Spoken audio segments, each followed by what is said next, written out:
যুগে প্রমাণে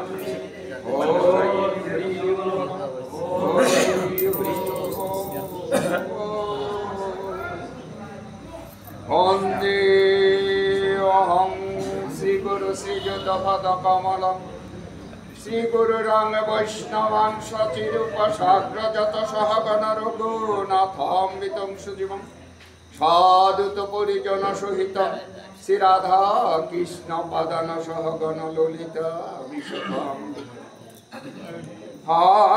কৃষ্ণ করুণা সিন্ধু দীনবন্ধু জগৎপতে গোপেশ গোপিকা কান্ত রাধাকান্ত নমঃ তপ্ত কাঞ্চন গৌরাঙ্গিনী রাধে বৃন্দাবনেশ্বরী বিশ্ববন সুত দেবী প্রণমামি হরি। ওম নখণ্ডমণ্ডলকারং বেত্তঞ্জন চরাচরং তৎপদং দর্শিতং জন তস্मै শ্রী গুরবে। ওম অজ্ঞানতিমিরান্ধস্যগানন্তরশলাকয়া চক্ষুরয়োর্মিলিতং জন তস্मै শ্রী গুরবে। বিন্দৈ তুলসী দিব্যৈ প্রিয়ৈ কেশবস্য কৃষ্ণ ভক্তি পদে দেবী সত্যবতী নমঃ। বাঞ্ছা কল্পতরুভ্যশ্চ কৃপা সিন্ধুভ্যেব চ পতিতানাং পাবনেভ্যঃ বৈষ্ণবেভ্যঃ নমঃ। নারায়ণং নমস্কৃত নরং চৈব নরোত্তমং দেবীং সরস্বতী ততো জয়মুদীরয়ে। স্বরূপ সনাতন ভট্ট রঘুনাথ শ্রীজীব গোপাল ভট্ট দাস রঘুনাথ।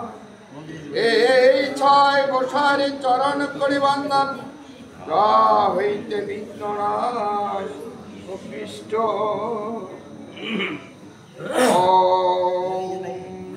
ব্রহ্মণ্যদেবায় ব্রহ্মণ হিতায় জগৎ হিতায় কৃষ্ণায় গোবিন্দায় নমঃ।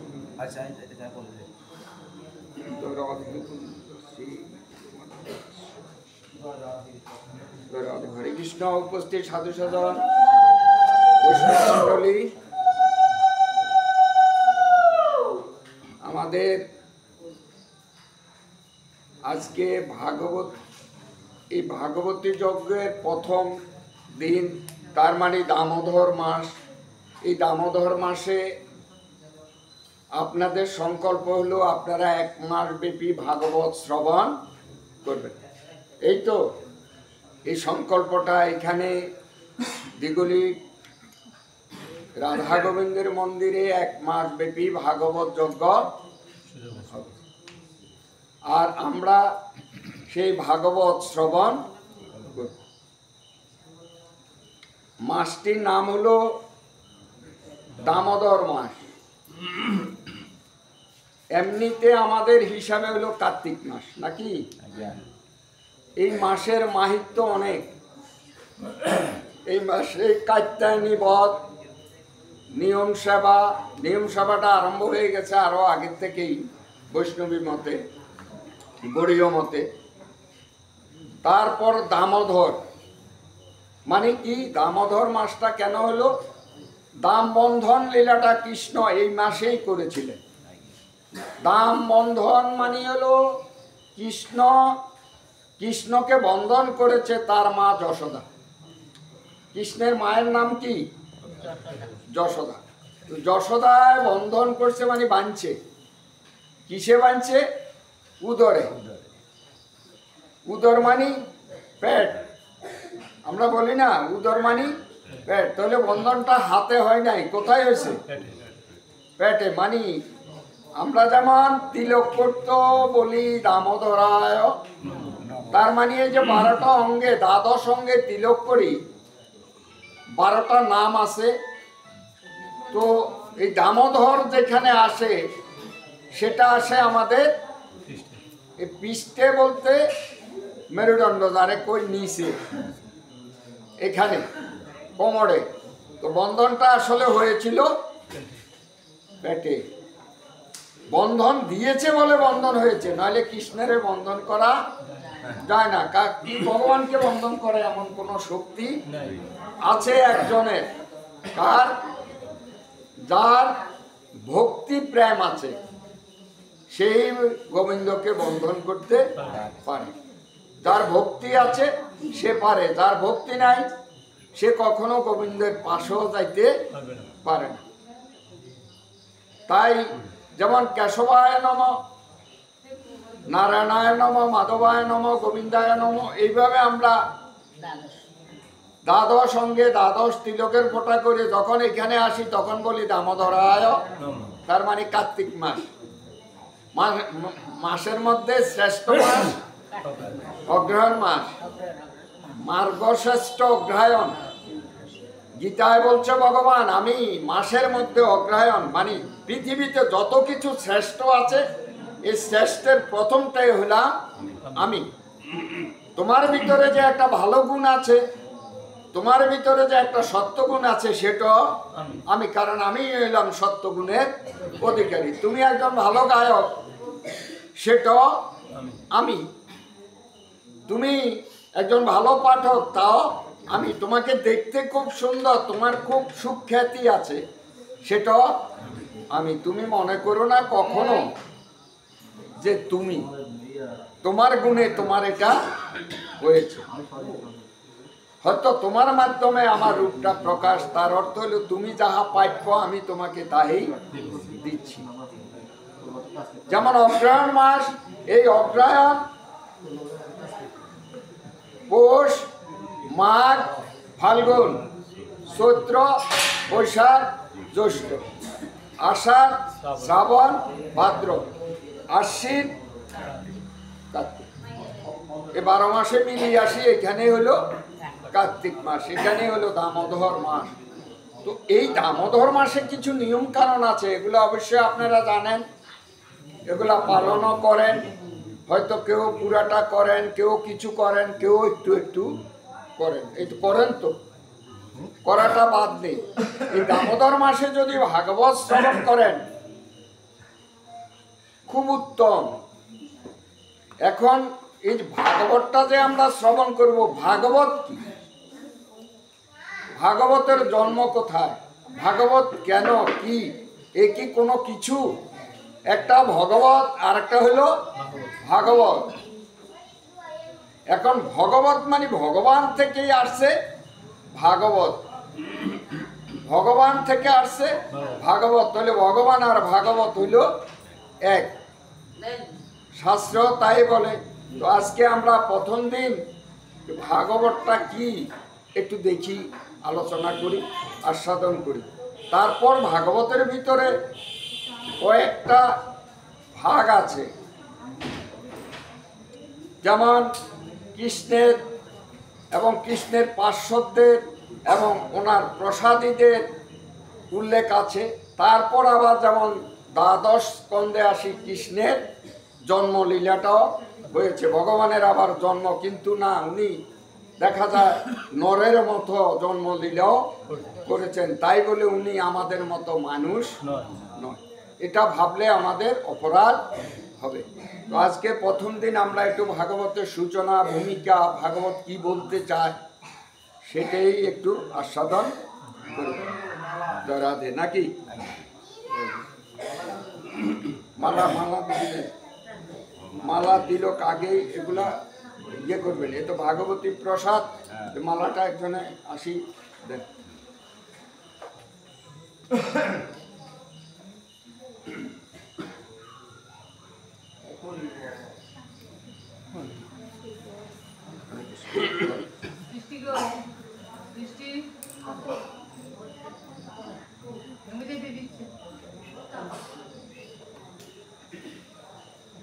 জয় জয় সাধু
কৃষ্ণ।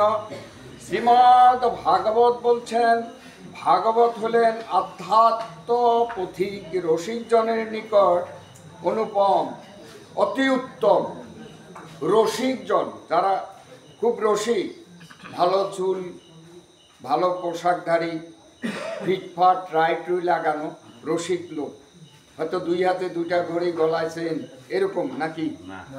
তাইলে ভাগবত রসিক।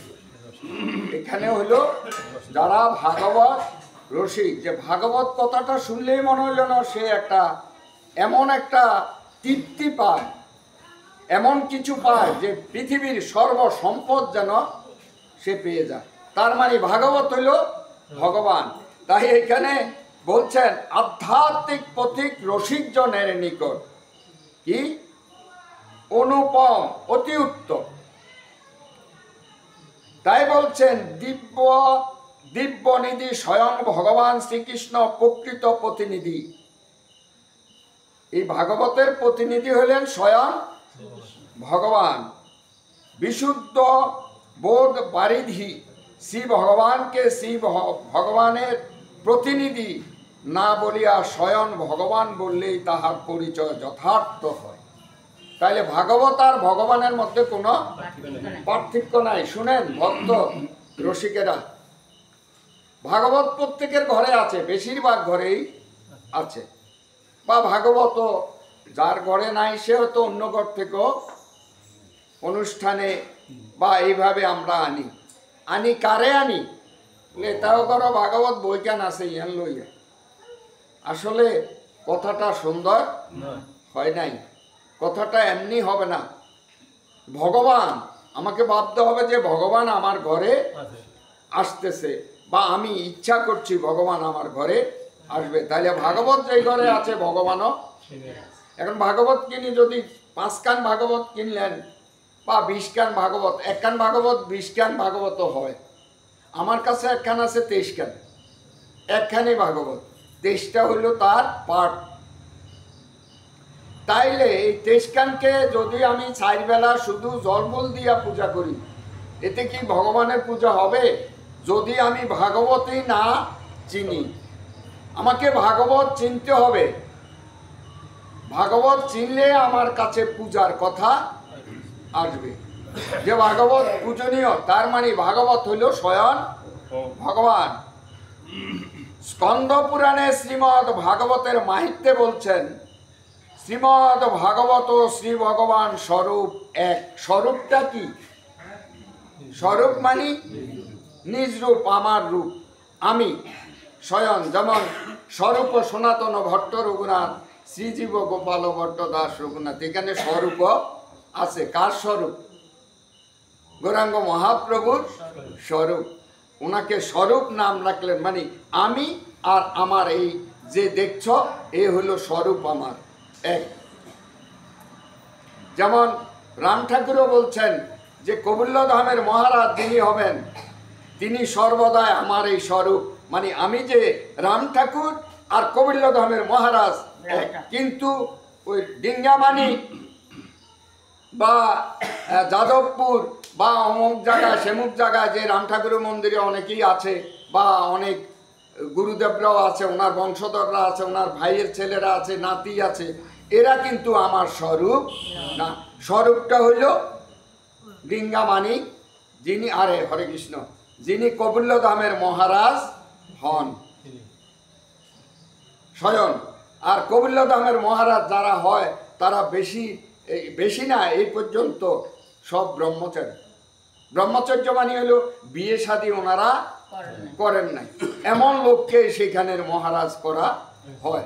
এমন সময় হয়তো অনেককে মহারাজ করা হয় ইনার বয়স হয়তো 70-75 হয়ে গেছে, হয়তো বড় একটা পোস্টে চাকরি করছে, উনি রিটায়ার্ডমেন্ট, ওনাকে এনে এখানে মহারাজ করা হয়েছে। হয়তো 1 বছর পরে উনি দেহ রাখছেন, কিন্তু যিনি দেহ রাখবেন এর আগে উনি আরেকজনের নামটা উল্লেখ করে রেখে যান, ওনাকে খোঁজ করে তারা বাইর করে যে এই লোককে। যেমন আমাদের বিচার বিভাগের প্রধান ছিল বিবি রায় চৌধুরী, সুপ্রিম কোর্টের প্রধান, সর্বশেষ কোর্ট। বিবি রায় চৌধুরী হলেন ব্রাহ্মণ, ওনার বাড়ি হলো বাকিলা, চাঁদপুর। ওনার কাছে ওনাকে কবিল্লধামের মহারাজ করবে।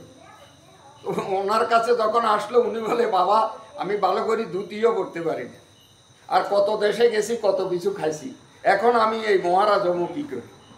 বলে সেটা না, যখন আপনাকে সংস্কার করা হবে, অভিষেক করানো হবে, ধুতি কিভাবে পড়তে হয়, তখন সেটা আপনার শিক্ষা হয়ে যাবে। আর ওনার ডিগ্রিটা কি?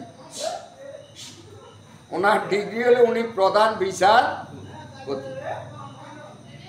এরপরে উনি আবার এখানে স্থাপিত হওয়ার পরে উনি দেহ রাখার আগেই একজন নির্বাচিত হলেন। তিনি এই মাইজদি কলেজের একজন প্রফেসর ছিলেন, সরকারি কলেজে। উনিও রিটায়ার্ড হলেন। ওনার মনের কাছেও নাই যে আমি কবিল্লধামের মহারাজ হব, কিন্তু হঠাৎ করে এক দল যাইয়া দেখে যে উনি একটা মিটিং করতেছে, একটা প্রাইভেট কলেজ করবে, সেই জায়গায় গিয়ে ধরলো, বলে কলেজ হইলো পরে, আগে আমনে এই জায়গায় আসে। উনিও কখনো বিয়ে শাদী করেন নাই, ওই বিবি রায় চৌধুরীও করেন। এরকম বহুজন, এই এখনো যিনি আছেন এনারও একই অবস্থা। তো এখানে আমার গোবিন্দ বলল যে স্বরূপ ভাগবত গোবিন্দ একই স্বরূপ। এটা স্কন্দ পুরাণে বলল, শ্রীমদ্ ভাগবত শ্রী ভগবানের স্বরূপ এক, উভয় সচিতানন্দময়। পদ্ম পুরাণ শ্রীমদ্ ভাগবতের মাহিত্যে বলছেন, শ্রীমদ্ ভাগবত আখ্যায়ং পঠং কৃষ্ণ এবহি। কি বলছেন? বলছে শ্রীমদ্ ভাগবত নামক এই গ্রন্থ সাক্ষাৎ কৃষ্ণই। স্কন্দ পুরাণ, সর্বপুরাণের পুরাণ হইল স্কন্দ পুরাণ। যখনও ভাগবত হয় নাই, এই ভাগবত লিপিবদ্ধ হয় নাই, এর অনেক আগে স্কন্দ পুরাণ। কিন্তু সেখানেও বলে গেলেন, কি বলে গেলেন? যে শ্রীমদ্ ভাগবত নামক এই গ্রন্থ সাক্ষাৎ কৃষ্ণ। বুঝতে পারছেন? উভয়ের সম্বন্ধ বিচারে তাহেই সুস্পষ্ট প্রতিষ্ঠিত হয়। শ্রী ভগবান স্বপ্রকাশ, তিনি সর্বদা সর্বত্র প্রকাশিত হয়ে আছেন। কই, আমরা তো দেখি না। সব জায়গায় বলে আছে, তাহলে কি দ্বিগুলি নাই? দ্বিগুলি তো কই দেখা যায়? সব প্রকাশ বললো উনি প্রকাশ, কিন্তু আমরা দেখছি না। আমাদের সেই দিব্য চক্ষু হয় নাই। হয়তো ভগবান আমাদের আশেপাশে ঘুরে, আমরা কিন্তু ওনাকে চিনি না। না চিনলে কি বোঝা যায়? আপনি বস্তুর নাম জানেন, কিন্তু তাকে কখনো দেখেন না, এরকম নয়? তো একে চিনতে হবে, চিনলে তাকে দেখলে চিনা যাবে। এখানেও তাই বলছেন, সব প্রকাশ বলছেন প্রকাশিত হয়ে আছেন, তাহার প্রকাশে তৎ অতিরিক্ত প্রকাশকে প্রয়োজন বা অপেক্ষা হয় না। ভাস্কর, শশধর, তারকা, এরা যে আকাশে আছে, এদেরকে কি আলো দিয়ে দেখতে হয়, না তাদের আলোতেই তাদেরকে? কোনটা? আপনি সূর্যকে দেখতে হলে টর্চ লাইট মারতে হইব নাকি? তো কি দিয়ে দেখবেন? দূরবীন।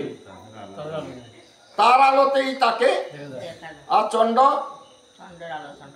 তারকা, তাহলে কৃষ্ণকে কৃষ্ণের আলোতে দেখা যায়। এখন কৃষ্ণের আলোটা কেমন? ভাগবত বলতেছে আর কি, যে তাকে তার আলো দিয়েই দেখা যায়। তার মানে আপনি তার লোক হইতে হবে। তার লোক হইলে আপনি, তার প্রসাদী হইলে তাকে আপনি দেখতে পাবেন। এখানে তাই বলছেন, শ্রীমদ্ ভাগবত সে সব প্রকার শ্রী ভগবানকে সর্বত্রভাবে স্বকীয় প্রভাবে সতত প্রকাশিত করছেন। শ্রীমদ্ ভাগবত প্রকাশিত না করলে শ্রী ভগবানের সরসমধুরিমা দিব্য গরিমা অবিদিতই থাকত। শ্রী ভগবান স্বপ্রকাশ হইয়াও শ্রীমদ্ ভাগবত দ্বারা প্রকাশিত এইরূপ তথ্যকে প্রতিপূর্ণ করতে হলে বলতে হবে যে শ্রীমদ্ ভাগবত শ্রী ভগবান অভিন্ন, তারা কোনো পৃথক নয়। উভয়ের নাম, ধাম, আকৃতি, প্রকৃতি একাত্মতার সাধক ও বোধক। তাহলে এই ভাগবতটা যে দেখছেন এটাই স্বয়ং ভগবান। এখানে যে কথাগুলো আছে এগুলো ভগবানেরই কথা। হরে কৃষ্ণ। তাই বুঝতে হবে কিরকম, যেমন কংস কারাগারে ঘন অন্ধকারে আবির্ভূত দিব্য দুটি অদ্ভুত বালকের জুতিতে মাতা দেবকী। বালকের জুতি মানে তার জুতি, জুতি মানে আলো, তাই তো? এমন আলো, তার আলোতে তার মা কি বলতেছে? দেবকী বলছেন সততং সাক্ষাৎ বিষ্ণু আরাধ্য দীপ। কি বলছে? সেই তুমি স্বয়ং ভগবান আধ্যাত্ম দ্বীপ। দ্বীপ মানে প্রদীপ দ্বারা কি হয়? আলো হয়। এই মাসেও তো প্রদীপ প্রজ্বলিত করে আমরা কাকে? গোবিন্দকে প্রদীপ প্রদর্শন করি। আকাশ প্রদীপ, আকাশকে প্রদীপ প্রদর্শন করি। অনেকেই এই বৃন্দাজিকে করে। অনেক নিয়ম, নিয়ম সভা তো, নিয়ম সভার ভিতরে অনেকের অনেক নিয়ম। যেমন গত বছর রাঁধছেন, এই বছর খাইতেছেন, ব্রত রাখছেন, যেই আশা করবেন সব আশা পূর্ণ হইব নাকি? গত বছর রাঁধছেন না? 1 মাস ভরি রাঁধছেন আর 1 মাস খাইছেন। দিন কয়ান?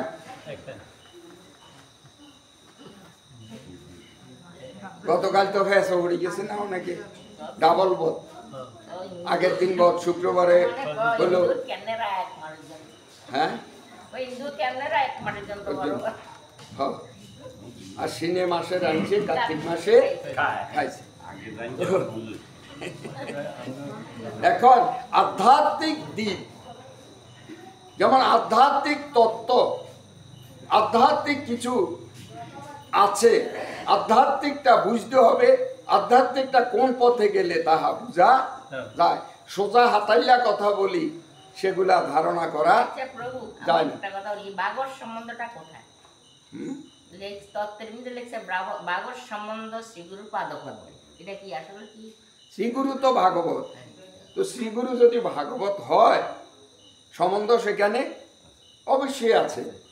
এই ভাগবতের সাথেই তো সম্বন্ধ তত্ত্ব, সাধন সাধ্য, সাধ্য সাধন আসতেছে, আসবে, পাবেন। যে সাধ্য সাধন, আপনার কি সাধ্য আছে, কি সাধন করলে আপনি সিদ্ধি লাভ করতে পারেন, এই ভাগবতে বলবে।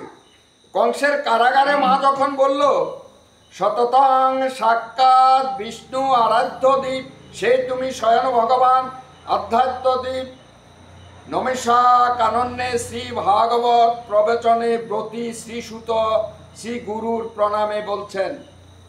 ভাগবত পাঠক নয়, ভাগবত ভক্ত, ভাগবত পাঠক, ভাগবতে ব্যাসাসনে উপবেশন করবে। সর্বপ্রথম সর্বস্ব কিছু নিতে হবে শ্রী গুরুর চরণ থেকে। এখানে তাই বলছেন, সুত বলছেন, এই যে একটা কথা বললেন উনি যে গুরুচরণে নাকি ভাগবত, এখানে বলছেন কি বলছেন দেখেন, নমেশা কানন্যে শ্রী ভাগবত প্রবচনে, মানে প্রবচনটা কি? প্রচার। যে ভাগবত যিনি পরিবেশন করে তাকে বলে প্রবচক। তো প্রবচন কালে নমিষারণ্যে কি ঘটলেন? শ্রী সুত শ্রী গুরুর প্রণামে বলছেন কি? শ্রী ভগবান শ্রীমদ ভাগবত একই নামে।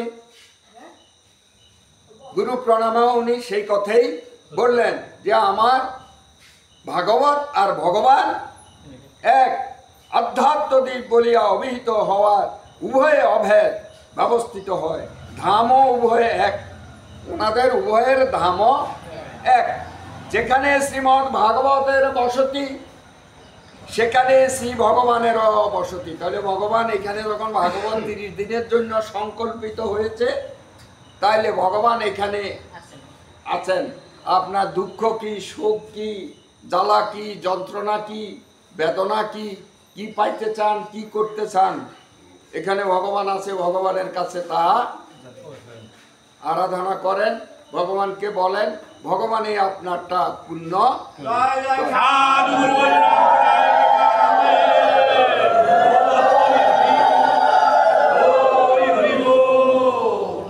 শ্রী ভাগবতের শ্রী ভগবানের আকৃতি ও প্রকৃতি অভিন্নতা বুঝাইয়া দেয়। শ্রী ভগবানের চরণ যুগল, উরু যুগল, নাভি কমল, বক্ষস্থল। আমাদের যেমন পা আছে, নাভি আছে, বক্ষ আছে, কণ্ঠ আছে, মাথা আছে, ভগবানেরও বলে এইরকম আছে। তাই সর্বপ্রথমে বলল চরণ যুগল, মানে দুইটা হইলেই তো জোড়া হয় নাকি যুগল হয়। তো বলছে ভগবানের দুই চরণ মানি যুগল চরণ। তোমার যুগল চরণ কবে পাবো নাকি কার? হরে কৃষ্ণ। এখানে বললো চরণ যুগল, উরু যুগল, নাভি কমল, বক্ষস্থল, মানে এই বক্ষ কোথায়, বাহু যুগল, কণ্ঠ, বদন, ললাট, মস্তক, প্রসিদ্ধ ইঙ্গিত সমৃদ্ধ শ্রীমদ্ ভাগবতের প্রথম দ্বিতীয় স্কন্ধ চরণ যুগল। তাহলে ভাগবতকে ভাগ করলো কি প্রথম স্কন্ধ এবং দ্বিতীয় স্কন্ধ হইলো ওনার চরণ যুগল। এবার একটু বুঝার দরকার যে ভাগবত শ্রবণ করব, এখন গোবিন্দের চরণের কথা চলতেছে। চরণ কি ভাড়ি গেছে নাকি চরণ থেকে কি বাহির হইতেছে, চরণে কি পাওয়া যায় সেটা আমরা প্রথম স্কন্ধে এবং দ্বিতীয় স্কন্ধে পাব। কারণ চরণ থেকেই তো আরম্ভ হবে নাকি, চরণ থেকেই তো আরম্ভ হয়। হরে কৃষ্ণ। তো এখানে দেখেন সুন্দর করে বলে দিলেন যে তৃতীয় চতুর্থ স্কন্ধ হইল উরুদয়, একটু উপরে উঠছে।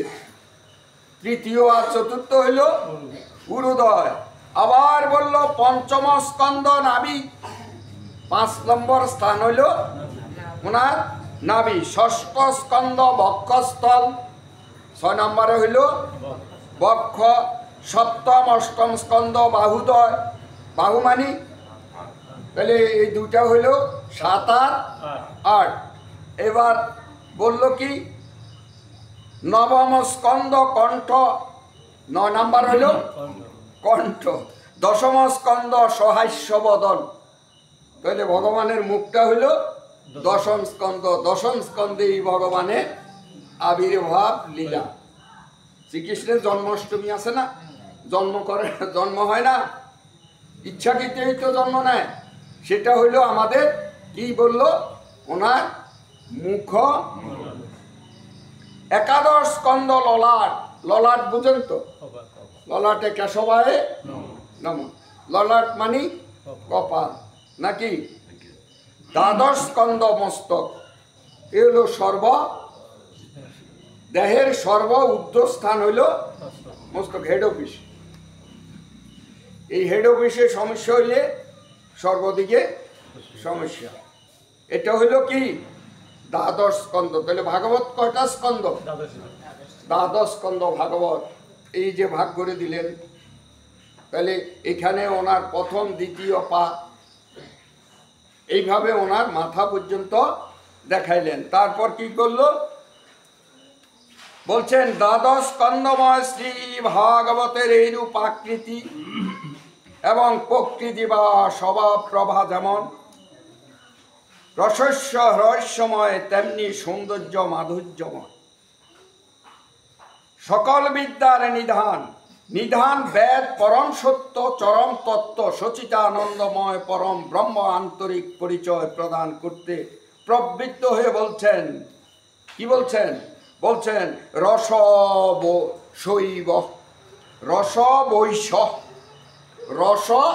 বৈশ, একটা সংস্কৃত শ্লোক বললেন, রস বৈশ।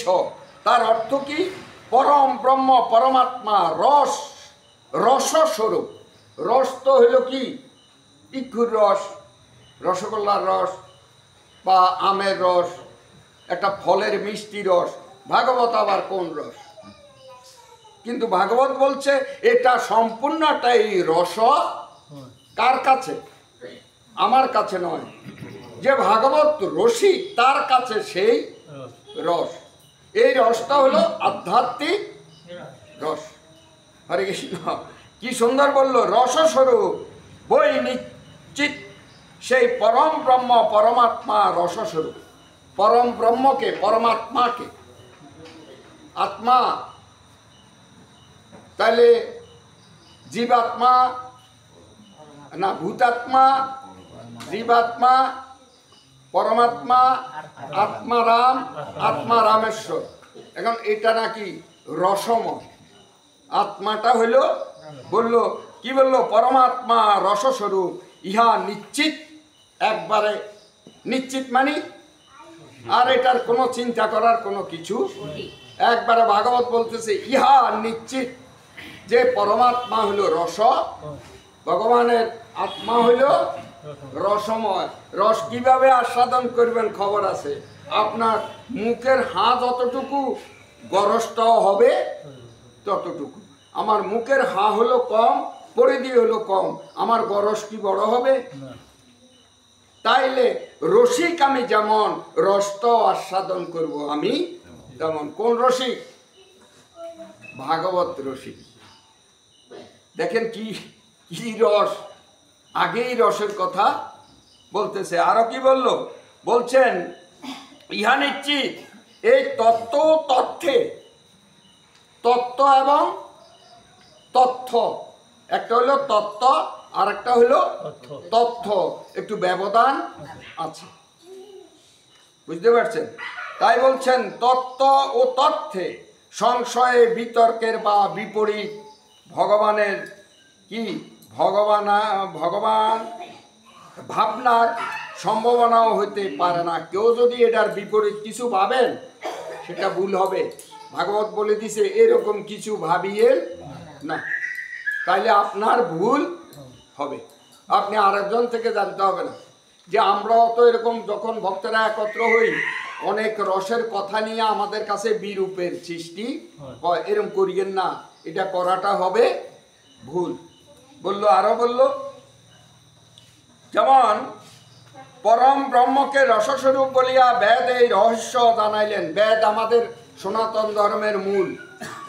বেদকে বুঝার জন্য উপনিষদ, বেদকে বুঝানোর জন্য বেদান্ত, বেদকে বুঝানোর জন্য 18টি পুরাণ, এরকম কিছু সৃষ্টি হয়েছে বেদকে ভালো করে বুঝার জন্য। আমি সাবজেক্টটা ভালো করে বুঝার জন্য বাবা আমার জন্য প্রাইভেট শিক্ষক রাখছে। কি জন্য?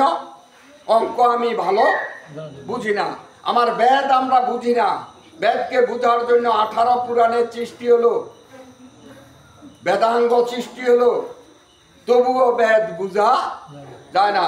আর সেই বেদে স্বীকৃতি দিল যে ভাগবত হলো পূর্ণ রসময়। আরো বললেন যে পরম ব্রহ্ম আস্বাদ্য বেদ বাচন্তীয় তাৎপর্য যদি অবহিতভাবে বিবেচিত হয় তাহলে বলতে হবে পরম ব্রহ্মে আস্বাদ্য।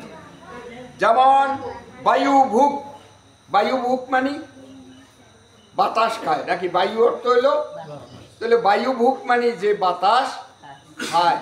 তো এখানে বললো বায়ু ভুক বললে বায়ুরে ভোক্তা বুদিত হয়, অন্য ভৈজ্য ব্যাপৃত হয়। পরম ব্রহ্মকে রসস্বরূপ বললে তাহার আস্বাদ্য ব্যবস্থিত হয়। বেদ পরম ব্রহ্মকে রসস্বরূপ বলিয়েই, আস্বাদ্য বলিয়েই বিরত হয়েছেন। ওই আস্বাদ্যের বিশদ বিবরণ সুসমঞ্জস্য উদাহরণ প্রদর্শন করিয়া সকলকে রসলুব্ধ করেন নাই। এইটুকু বলছেন যে রসকে লাভ করিয়া দুঃখী আনন্দিত হয়, কিন্তু কোন উপায়ে লোভ উৎপন্ন হইলে কোন লোভী কোন উপায়ে ওই রসকে লাভ করিতে পারে? কোন লোভী কোন রস? আমরাও তো রসিক, আমরা কেউ বিভিন্ন জন বিভিন্নটার রসিক, কিন্তু ভাগবত রসিক কজন আছি? এখানে যা বলা হইতেছে তা বলা হইতেছে ভাগবত রসিকের কথা। তাহলে আমরা কয়জন আছি ভাগবত রসিক? দেখেন, আস্বাদ্য করিয়া কেমন আনন্দিত হয় তা বেদে বলে নাই, অন্যান্য শাস্ত্র বলে নাই, শ্রীমদ ভাগবতে ওই কথা বলিয়া কোথায়ও পাবেন না। পাবেন কোথায়? ভাগবতে। ভাগবত তাই বলতেছেন। আরো বললেন সকলের শাস্ত্রের মধ্যে এমন একটি শাস্ত্র নাই যাহা বুভুক্ষ মুমুক্ষ মুক্ত সকলকে অনুশীলনের বিষয় হয়, কিন্তু আচার্যের বিষয় এই যে শ্রীমৎ ভাগবত শাস্ত্র সকলেরই সমানভাবে অনুশীলনের বিষয় হইয়া থাকেন। সকলেরই বলতে কি বুঝাইছে? এই তো পুরুষেরা, এই তো নারীরা, নাকি না এই সমাজে ব্রাহ্মণ, ক্ষত্রিয়, বৈশ্য, শূদ্র, এটা বুঝাইছেন? কোনটা বুঝাইছেন? বলছে ভাগবত, শ্রীমদ্ ভাগবত শাস্ত্র সকলেরই সমানভাবে অনুশীলনের বিষয় হইয়া থাকেন। তাহলে সবাই ভাগবত বুঝার, দেখার, শোনার, পাঠের কি আছে? অধিকার আছে। কিন্তু বেদে তাহা, বেদের অধিকার সবাই আসেনি। তাহলে ভাগবত কেমন হয়ে গেল? কি হইতেছে দেখেন, আরো কিছু কথা আছে ভাগবতে। যাহা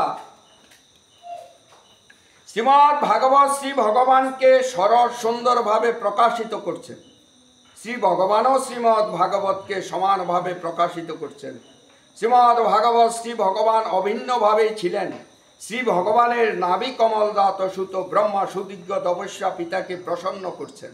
পিতা পদ্মনাভ শ্রী ভগবান প্রসাদ রূপে, হরে কৃষ্ণ, প্রসাদের কথা আসছে এখন। এই যে ভগবানের এই নাভি পদ্ম থেকে কার সৃষ্টি? ব্রহ্মার সৃষ্টি। তাহলে ব্রহ্মার কথা বলতেছে, সেই ব্রহ্মা ও ভাগবতের তপস্যা করছেন। কিন্তু উনি যে ভগবানের জন্ম, ভগবানের নাভিপত্র থেকে জন্ম নিয়েছেন বলে উনি ভাগবত পেয়ে গেছেন তা না। তাহলে ওনাকেও ভাগবত পেতে হলে সাধন করতে হয়েছে। তাই এখানে বলছেন প্রসাদ রূপে। প্রসাদ, প্রসাদ কি অন্ন খাওয়াই দিছে নাকি? না ফল টল খাওয়াই দিছে? ভগবানকে দিছে অন প্রসাদ। আমরা কিছুক্ষণ পরে প্রসাদ পাবো। এই যে প্রসাদ লই হারাহারি হয় আমাদের মধ্যে, এরা তো প্রসাদী, এরা হলো প্রসাদী ন, এরা ভগবান পাইব, এরা ভগবান পাইত ন, এরকম কথা। কিন্তু ভাগবতের বহু জায়গায় পাবেন, চৈতন্যের বহু জায়গায় পাবেন প্রসাদ। প্রসাদ অর্থ হইল কৃপা। তাহলে ভগবান ব্রহ্মাকে প্রসাদই করছেন। কি কইছেনি? তুই নিরামিষ খা, আরে ভোগ দি প্রসাদ খা। তাইলে যে অন্ন খাবি হেডে হইব তোর লাই প্রসাদ। কৃপা করছেন। তাহলে প্রসাদ অর্থ হইল কৃপা। তাই এখানে বললেন প্রসাদ রূপে শ্রী ভাগবত মৃত প্রদান করিয়া পুত্রকে কৃতার্থ করিয়াছেন। তাহলে প্রসাদী করে কি দিছেন? অন্ন দিছেন না ফল দিছেন? আমরা তো এটাই পাই নাকি? কিন্তু উনি দিছেন কৃপা করে। ভাগবত কি প্রদান করছেন? এটি আপনাদের এই খেয়াল রাখতে হবে। আমি একটু কিছুদিন পাঠ গেলে হয়তো জিজ্ঞেস করব, বলতে হবে, আপনি বুঝতে হবে, আপনার ছেলেকে বুঝাইতে হবে, নাতিকে বুঝাইতে হবে। তাহলে ভগবান ভাগবতটা কারে দিলেন কৃপা করে? ব্রহ্মাকে। কিন্তু আমরা আজকে শুনতেছি বলে পরীক্ষিত সুখদেব গোস্বামী হুনায়, আর আমরা পরীক্ষিতরা সবাই শুনি। কিন্তু না, ভাগবত দেখা যায় ভগবান কারে দিছেন? এই যে আপনারা শুনেন, নামে কমল জাত সুত ব্রহ্মা সুদিগ্গ তপস্যা পিতাকে প্রসন্ন করছেন। আগে ভগবানকে খুশি করছেন, করিয়াছেন। পিতা পদ্মনাভ শ্রী ভগবান প্রসাদ রূপে ভাগবতমিত প্রদান করিয়া পুত্রকে কৃতার্থ করিয়া, বুঝছেননি? ভগবানে কি করছেন? আগে প্রসাদী করি কৃতার্থ করছেন, ভাগবত তাকে দিছেন। শ্রীমান ব্রহ্মা ভগবত ভিন্ন শ্রী ভাগবত প্রাপ্ত হইয়া সফল মনোরথ হয়েছিলেন। ব্রহ্মা চতুর শ্লোকাত্মক ভাগবতেই সকল তত্ত্ব রহস্য উপলব্ধি করছেন। ভগবান যখন ব্রহ্মাকে ভাগবতটা দেয়, ভাগবতের শ্লোক সংখ্যা ছিল 4। কোগা এটা আপনারা জানতে হবে, বলতে হবে, আবার 1 মাস পরে 15 দিন পরে বলতে হবে।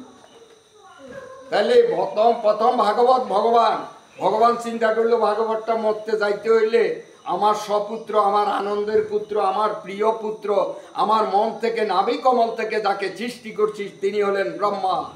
তারে দিয়ে আমি পৃথিবীতে একটা কাজ করব। কি করব? সৃষ্টি কাজ করব। আমি সৃষ্টিটাকে বাড়াবো। আমি কৃষ্ণ একা, আমি হব বহু কৃষ্ণ। ওনার বহু হওয়ার ইচ্ছা। এই বহু কারা? এই বহু আপনারা, আমরা ইচ্ছা করে ভগবান তৈরি করছেন। কাকে দিয়ে? ব্রহ্মাকে দিয়ে। তো ব্রহ্মা এরা যে সৃষ্টি হবে এরা পালন করবে কি, এরা আমাকে পাবে কোন পথে গেলে, আমার মতে থাকবে কি করে, আমার পথ কোথায় ঘাট কোথায়, আমি যদি তাদেরকে অনুসন্ধান না দেই তারা তাহা পাবে পাবে। গুরু যদি পথ না দেখায় আপনি আমি পথ কি পাবো? বই আছে তো, বই একখান কিনে আনি হরিজুম, হরি মন্ত্র যা আছে মুখস্থ করিয়ে এলাম, হইব? হবে না তো। পথ প্রদর্শক তো ভগবানও চিন্তা করলো ব্রহ্মাকে দিয়ে যখন সৃষ্টি করব জগৎ, জগৎ কি করবে? তো ব্রহ্মাকে যে ভাগবতটা দিলেন সেই ভাগবতের শ্লোক সংখ্যা কত আছিল? মাত্র 4টা। হোগা তাই ভাগবতের নাম চতুশ্লোকী ভাগবত। আর আজকে যে ভাগবত নিয়ে পড়ছি এই ভাগবতে হইল 18,000 শ্লোক। এটা কেমনে হইল? তাহলে এটা ব্রহ্মার ভাগবত না, এটা মনে হয় আরেকটা ভাগবত নাকি? না, এটা ব্রহ্মারে ভাগবত। ব্রহ্মায় আবার কারে দিছে সেটাও আসতেছে। তো এখানে বললো শ্রীমদ ভাগবতে কত? নাভি কমল রাত সুত ব্রহ্মাকে সুদীর্ঘ তপস্যা পিতাকে প্রসন্ন করেছিলেন। পিতা পদ্মনাভ শ্রী ভগবান প্রসাদ রূপে শ্রী ভাগবতমিত প্রদান করিয়া পুত্রকে কৃতার্থ করছেন। শ্রীমান ব্রহ্মা ভগবত ভিন্ন শ্রী ভাগবত প্রাপ্ত হইয়া, ভগবান শ্রী ভাগবত ভিন্ন কি হয়েছে? শ্রী ভাগবত প্রাপ্ত হইয়া সফল মনোরথ হয়েছিলেন। ব্রহ্মা চতুর্শ্লোকাত্মক শ্রী ভাগবতেই সকল তত্ত্ব রহস্য উপলব্ধি করতে পারছে। 4 শ্লোকেই সে বুঝতে পারছে। আজকে আমরা 18,000 শ্লোক তাহা বুঝিতে পারি না করিয়াছেন। এই শ্রীমদ ভাগবত শ্রী ভগবানের সকল ভাব বিভূতির সংগ্রহ। শ্রী নারদের সৌশল্যে সংযমে বিনয়ে তুষ্ট হইয়া ব্রহ্মা এই সংগ্রহ রূপ শ্রীমদ ভাগবত তাহাকে প্রদান করিয়াছে। কারে দিছে এবার? তাইলে কয়া তোছি সৃষ্টি ভগবান থেকে। ভগবান যখন দিছে, ভগবান একজন, দ্বিতীয় জন ব্রহ্মা, তৃতীয় জন হইল নারদ। 3 জনের কাছে ভাগবত পৌঁছে, জগতের কাছে আসেনি, আসে নাই। তাহলে ব্রহ্মা আর নারদ এই মাত্র 2টা ডালে, প্রথম ডাল থেকে পড়ছে এই 2 ডালে। ডাল অন কবে হয়েছে? ওগা তো মেইন মাথা, হিকে তাই আবার 2 শাখা। হ্যাঁ, তো কি বললো? প্রাপ্ত হইয়া সকল মনোরথ হয়েছিলেন। ব্রহ্মা চতুশ্লোকাত্মক শ্রী ভাগবত সকল তত্ত্ব রহস্য উপলব্ধি করতে পারছেন, প্রদান করিয়াছেন এবং বলিয়াছেন। বর্ষ নারদ, বর্ষ মানে কি? বালক, ছেলে। বর্ষ মানে ছেলে। তো নারদকে বলছে, কারণ ব্রহ্মার ছেলে হলো নারদ। নারদকে বলছে, হে বর্ষ নারদ, শ্রী ভগবত প্রদত্ত এই শ্রীমদ ভাগবত অতি সংক্ষিপ্ত। তমে তৎ বিপুলি কুরু, তুমি ইহাকে বিপুল আকারে প্রকাশিত করো।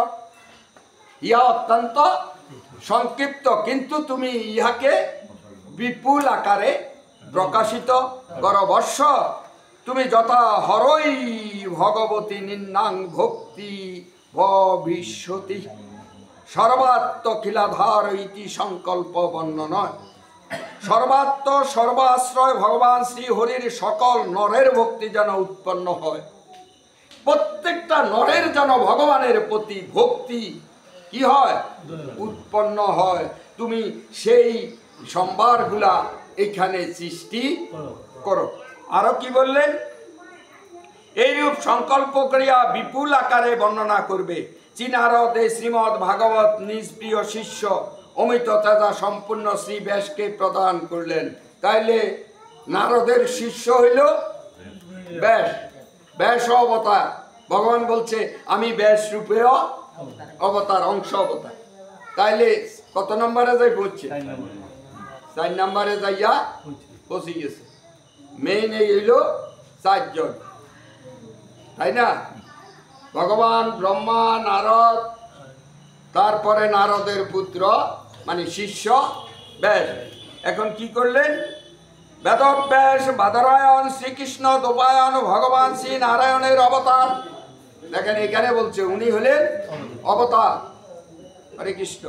সচিতানন্দময় শ্রী ভগবান চিৎ শক্তি বা জ্ঞান শক্তি মুক্ত রূপ, তিনি জগতের জীবের কল্যাণ সাধনে গতি হইয়া জগতে তত্ত্ব রহস্য ও জীবের গাতব্য গন্তব্য বিষয় প্রকাশিত করতে লাগিলেন। সব কথা কি জীব কি তত্ত্ব কি জানবে, কি জানলে গোবিন্দ লাভ হবে এবং তার উদ্ধার হবে, সব রহস্য এখানে কি করলেন। এই শ্রীকৃষ্ণ দোপায়ন বেদশাস্ত্রকে মেধাহীন জনের সুবিধার জন্য, যাদের বুদ্ধি কম তাদেরকে কি বলে, যাদের জ্ঞান কম, এরকম না কম আল্লাহ লোক আপনার দেশে আছেন, আমি আছি, একজনও নেই, কেউ স্বীকার করবে না, কেউ কাউকে বললে মারপিট হবে। বাবা যদি কুতুরে কয় তোর জ্ঞান শূন্য, বলা বেড়া চলে যাবে, আপনি কি চেঞ্জ করবেন, আমি তো আপনার তাই অনেক বেশি করছি। হ্যাঁ, আপনি কি ধর্ম করছেন, আপনার ধর্মে গোবিন্দ আর ন, আপনার ধর্মে কেবল মাছ খাইছে, আমার ধর্মে আইয়েন, আমার ধর্মে নিরামিষ খান, কালকে গোপাল। তাহলে বাবার মেধা নাই, বাবার ধর্ম নাই, দাদার ধর্ম নাই, পিতার ধর্ম নাই, প্রপিতার ধর্ম নাই, পিতামহের ধর্ম নাই, ধর্ম হয়েছে এবার আমার কাছে। কারণ আমি খাজুর গাছ কাটা দিছি, তার মানে হইলো আমি এটারে সাইজ করছি, কি দিই, একটা দিই। হরে কৃষ্ণ। এগুলা শাস্ত্রগতভাবে কি বলে, এগুলা আমাদেরকে একটু দেখতে হবে, বুঝতে হবে। আমাদের সাত্বিক আহার, সত্য আহার কেন, রাজসিক আহার কেন, তামসিক আহার কেন, কোন আহার কখন কি কর্ম করে। তামসিক ছাড়া তো আমার জন্ম হইতো না, আবার তামসিককে আমার কখন বর্জন করতে হবে, রাজসিককে বর্জন করতে হবে, সত্য মানে সাত্বিকটাকে আমার ধরে রাখতে হবে। কেন? আহারের বিচার হলো আমার শরীরের ক্রিয়ার উপরে, কারণ শরীরের ক্রিয়া কি, বিকার, এক একটা শরীরের এক এক ধরনের বিকার আছে। এই বিকারগুলা সাত্বিকে আনার জন্য কিছু আহার আমাদের জন্য। এখানে দেখেন সুন্দরভাবে বলছেন, মানব জীবনের গাতব্য গন্তব্য স্থির না করিয়া গাতব্য গন্তব্যকে অধিগত না হইয়া পরলোকে চলিয়া যায়, তাহারা কৃপণ। কৃপণ বৎসল শ্রীকৃষ্ণ দোপায়ন বেদ শাস্ত্রকে মেধাহীন জনের সুবদ্ধ করিয়া কৃপজনের কল্যাণ সাধন করিয়াছেন। কি করছেন? যাহা করিলে বুদ্ধি কম লোক যেন বুদ্ধি হয়, তারা যেন কাজ করতে পারে।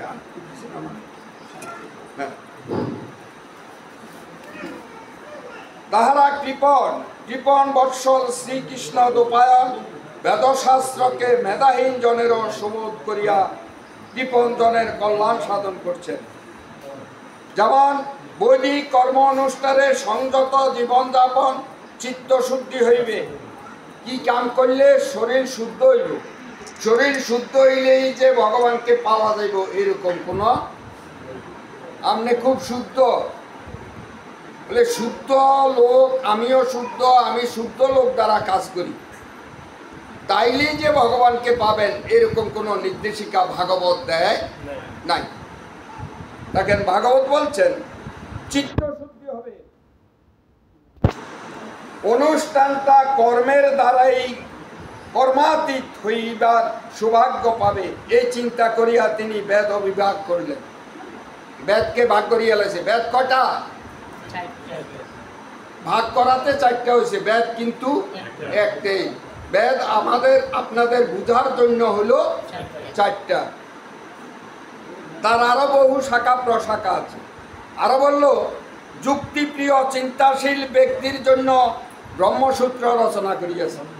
এবার আছে সূত্র, ব্রহ্মসূত্র। তারপর হলো বেদান্তের গূঢ় তাৎপর্য প্রকাশিত করলেন। বেদের অধ্যয়ন তদনুসারে কর্ম অনুষ্ঠান সকলে করিতে পারিবে না। বেদজ্ঞ ছাড়া বেদ অধ্যয়ন করা যাবে, বেদ পাঠ করা। এখন ভাগবত যে আমাদের সর্বশাস্ত্রের বেদ, এখানে কোনো বর্ণের বিচার আছে নাই। যোগধর্মে এসে এটাকে এমনভাবে তৈরি করলেন এটা সবাই, যেমন মায়েরা নারীরা বলেন শূদ্র, কিন্তু তারাও আজকে ভাগবত প্রবচনা করতে পারে, ভাগবত গ্রহণ করতে পারে, কোনো সমস্যা নেই। আরো বললেন, দেখেন, বেদ অধ্যয়ন অনুসারে কর্ম অনুষ্ঠান সকলে করিতে পারে। সূচি সঙ্গত ব্রহ্মচর্যবত সংস্কৃত বেদের অধ্যয়ন করিতে হয়। অধ্যয়ন আজীবন প্রতিদিন নিয়মিত না হইলে পাতিত্ব দোষ হয়। বেদে যারা ঢুকবে, বেদ ঠিক মতো যদি পালন না করে তাইলে তাদের পাতিত্ব দোষ হয়, মানে পাশিত্ব করতে হয়, দোষ হয়। এটা কে বলছে? বেদ বলছে। বেদকে বেদজ্ঞ ছাড়া স্পর্শ করা যাবে না। এখন একই ব্রাহ্মণের 5 জন পুত্র যদি হয়, এ তো ব্রাহ্মণ, এই 5 জনও বেদকে স্পর্শ করতে পারবে না। যিনি বেদজ্ঞ, বেদ নিয়ে আছেন, আবার আরেক ছেলে জজ, আরেক ছেলে ডাক্তার, আরেক ছেলে হয়তো ডিসি হয়েছেন, এই ডিসি ডাক্তার জজ 3 জনের একজনও বেদকে ধরতে, এটা এত বড় বিদ্যা, এত বড় শিক্ষিত, ওনারা বেদ ধরতে পারবে না। কেন? ওনারা বেদজ্ঞ নয়। যারা 4 বেদ পারদর্শী পণ্ডিত বেদজ্ঞ, তিনি এ বেদকে স্পর্শ করতে পারবে। এই নির্দেশিকা কার? বেদের। সনাতন ধর্মের মূলই হইল বেদ, এই বেদে। এখন এই ইনারা দেখলেন, অংশ অবতাররা দেখলেন যে এইভাবে ধর্ম রক্ষা হবে না। ধর্মকে রক্ষা করতে হলে ধর্ম সবাই অধিকার, সবাই যেন ধর্ম পালন করতে পারে, সেইভাবে করবে। শ্রীমদ্ ভাগবত সংহিতা প্রভাবে সীমা নাই। শ্রী ভাগবতীয় সংহিতা শ্রবণে রত হইলেই শোক মোহ ভয় নাশিনী কৃষ্ণ ভক্তির আবির্ভাব হয়। ভাগবত শ্রবণ করলেই কি হয়? কৃষ্ণ ভক্তির আবির্ভাব হয়। এখন ভাগবত শোনারও ইচ্ছা আছে, কিন্তু শরীরটা কাবার দিচ্ছে না। এটার জন্য কি করা? ভাগবত শোনার খুব ইচ্ছা, কিন্তু পারতেছি না। কেন? বিভিন্ন রোগ অপশক্তি আমাকে আশ্রয় করতেছে। ওই মুহূর্তে ওই ভাগবত শ্রবণ করার সময়, কিন্তু ভাগবত বলল ভাগবত শ্রবণ করিলেই মঙ্গল হবে। এখন ভাগবত শ্রবণে তো করতে পারতেছি না। কেন? কি যেন সব বন্ধ হয়ে যাচ্ছে। এমন একটা সময়, এমন একটা টাইম, এই সময় আমাকে এগুলা আসে আসর করে, আমি তখন ভাগবত শুনতে পারি না। কিন্তু ভাগবত মুখস্থ তো দরকার নাই, ভাগবত শুনলেই নাকি আমার উপকার। ভাগবত বলতেছে শোক মোহ ভয় যা আছে সব নাশ হয়ে যায়, কৃষ্ণ ভক্তির আবির্ভাব হয়। ভগবান শ্রীকৃষ্ণ দোবায়ন ব্রহ্মাণু ভবমগ্ন শ্রী শুক নামক নিজ পুত্রকে ভাগবত সংহিতা শিখাইলেন। কারে শিখাইছে? বেদব্যাস তার পুত্র সুখদেবকে কি শিখাইছেন? বেদব্যাস নন্দন পরমাংশ চূড়ামণি শ্রী সুখদেব ইচ্ছাক্রমে, নিজের ইচ্ছাক্রমে ভাগবত। হরে কৃষ্ণ, আপনাকে অসুবিধা হয়নি? প্রথম দিন তো একটু ভাগবতের সূচনাগুলো শুনেন। ভাগবত শুনলে একটা পাইলেন, ভাগবত কোথার থেকে আসলো, ভাগবত শুনলে কি হয়, এগুলোই তো বলতেছে ভূমিকা। এই হলো ভাগবতের ভূমিকা। আবার বললেন উপস্থিত হইয়া গঙ্গার তীরে ব্রহ্মপাশ গৃহস্থ মহারাজ পরীক্ষিতকে শ্রীমদ্ ভাগবত সংহিতা শুনিয়েছিলেন। সুখদেবে পাইয়া সুখদেব কারে শুনাইছেন? পরীক্ষিত মহারাজ। এই পরীক্ষিতকে কেন শুনাইলেন? এই ব্যক্তিটা কে? এই লোকটা কে? পৃথিবীতে কি তখন আর কোনো লোক ছিল না? কেন তাকে শুনাইলেন? আমরা সেটা আস্বাদন করব, সেটাও আসতেছে। কেন শুনাইলেন? কি রোগ হইলে ভাগবত শুনে, আর কি রোগ হইলে ভাগবত শুনিলে রোগ তার থেকে চলিয়া যায়। ভাগবতের কৃপা হইলে মরণ ব্যাধি রোগ পর্যন্ত দেহ ছাড়ি ফেলায়। কারণ একটা পাঠ করেছিলাম কি আপনাদের এখানে, নাকি এই যে বৈষ্ণবের দেহ অপাকৃত, এই অপাকৃত দেহে কখনো কোনো রোগে আক্রমণ করতে পারে না।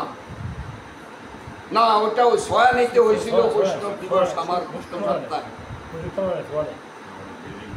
এখন গৌরাঙ্গ মহাপ্রভু বললেন, আমারই স্বরূপ, আমারই পার্শ্বদ, আমারই প্রসাদী, তার কেন গায়ে কষ্ট হইল, কাজলি বিসি হইল এবং রস নির্গত হচ্ছে না? এ তো বৈষ্ণব, এ বৈষ্ণবের দেহে এই রোগ হইতে পারে না। তবে যে রোগটা আমি দেখতেছি, এই রোগটা আমি দেখতেছি, তার মানে হলো আমাকে গোবিন্দ পরীক্ষা করতেছে যে আমি বৈষ্ণবের গায়ে রোগ দেখি কি ভাবতেছি। বুঝতে পারছেন? ধর্ম কোনা না, ধর্মের চিন্তাধারা কি আপনাকে আপনার বাবা শিখে দিব? আপনাকেই চিন্তা করে এগুলা আপনি এর ভিতরে প্রবেশ করবেন। আপনি করলে যদি কোনো স্থলকূল না পান, হঠাৎ একদিন দেখবেন আপনার অন্তর্যামী আপনাকে অন্তর থেকে একটা লড়া দিচ্ছে। এখন মহাপ্রভু যদি বলে যে আমারে পরীক্ষা করণের লাই এই সনাতনের গায়ে গোড়াগাড়ি উঠে দিচ্ছে, আচ্ছা আমি এটা মানি না, এই রোগ তার নাই, এ বলতেছে ঠিক, আবার হে রোগের কারণে আমার লগে দেখাও করে, তাইলে আজকে আমি সেটা প্রমাণ করব। এখন গোবিন্দ রোগ মানে দেখিও দেখে নাই, এটা জড়াইয়া যখন ধরলেন গৌরাঙ্গ মহাপ্রভু, দেখে যে সনাতনের গায়ে কোনো রোগ, তাহলে আমাদেরকে কি বুঝাইলেন? যে বৈষ্ণব দেখিয়া কালা লাল সাদা বেয়া সেয়া নিন্দা করিও না, কারণ বৈষ্ণব তো আমার পোশাক ধারণ করছে। যদিও কপট হোক সেটার জবাব তিনি দিবে, কিন্তু তুমি এ কপট বলিয়া তুমি তার লগে পাপের ভাগী হইও না। এখন এখানেও তাই বলতেছেন ভাগবতে, ভাগবত বলতেছে ভাগবত শ্রবণ করতে আইলে রোগে ধরে, আর ভাগবত বলতেছে ভাগবত শ্রবণ করিলেই তোমার মঙ্গল হবে। এখন মঙ্গল হইব শ্রবণ করলে না, শ্রবণে তো করতে পারছি না, কি জ্বালা। হরে কৃষ্ণ। শ্রী ভগবান নারায়ণ নিজ নাভি কমল স্থিত ভববিত ব্রহ্মার প্রতি করুণা বশত এই শ্রীমদ্ ভাগবত প্রকাশিত করেছিলেন। সংসারিণাং পুরুণয়াহ পুরাণ গুজ্জম শ্রী সুখদেব সংসারী জনের প্রতি করুণা করিয়া এই পুরাণ গুরু শ্রী ভাগবত বলছেন, শ্রী ব্রহ্মা, শ্রী নারদ, শ্রীকৃষ্ণ দোপায়ন সকলেই করুণা বশতেই শ্রী ভাগবত প্রচার করিয়াছেন। অন্তর যদি করুণাময় সরস উদার হয়, তাহলে গুরু রহস্য সুন্দরভাবে প্রকাশিত।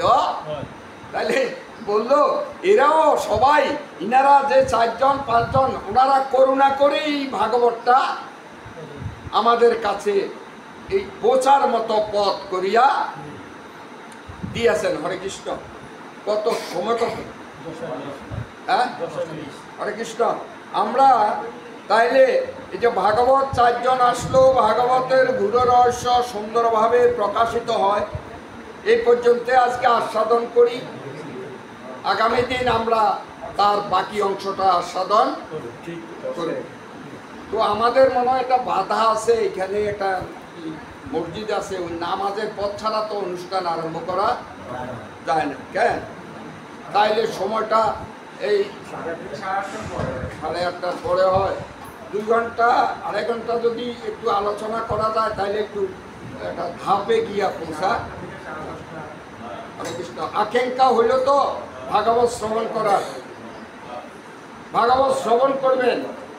ভাগবত শ্রবণ করতে হলে আপনাকে বতিত হবে, মানে আমি ভাগবত শ্রবণ করব। এই 30 দিন গোবিন্দ আমারে ভাগবত যেন, ভগবানের কথা আমি যেন শ্রবণ করতে পারি, এটা মনোবল থাকতে হবে। এইভাবে একটু আহার সংযম থাকতে হবে, তাইলে আপনি শ্রবণ করতে পারবেন। আর যদি পথের মধ্যে কোনো বিঘ্নতা থাকে, তাহলে আপনি এখানে আসলেও শ্রবণ করতে পারবেন না। আমরা এই পর্যন্ত আজকে ভাগবত শ্রী ভাগবত প্রবচক করছেন কয়জন আমরা তা জানলাম। আগামী দিন তার বাকি অংশ আমরা সাধন করব। আজকে এখানেই ভাগবত বিশ্রাম নাকি? জয় জয় শ্রীমা।